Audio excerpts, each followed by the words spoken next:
Dnes cestou domov v Priekope objavil havarovanú dodávku a v nej nehybného vodiča. Ten našťastie iba spal, bol však až príliš podgurážený alkoholom. Po vystúpení z auta si vykonal svoju potrebu a potom presviečal, že on nešoféroval. Vodiča sme našli v bezvládnej polohe, opretého o volant. Po otvorení dvier sa našťastie prebral, nekrvácal a postavil sa na vlastné nohy. Nežiadal nič, len chcel ostať sám. To ako môžete takto jazdiť? Ja som nejazdil. A kto jazdil? Teraz ste vyšli von z auta. Ale bolo tu jeden chlap som mňa. Keď som videl, čo robil, tak som sa iba otočil a no to... Ja neviem, no. Kde sme vlastne? Sme pri Rádke.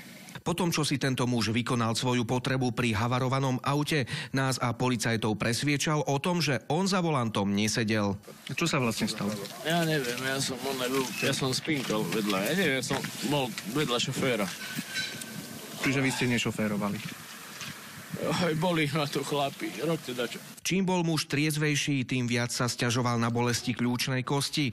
Miestami hovoril nezrozumiteľne a potom to opäť na neho prišlo.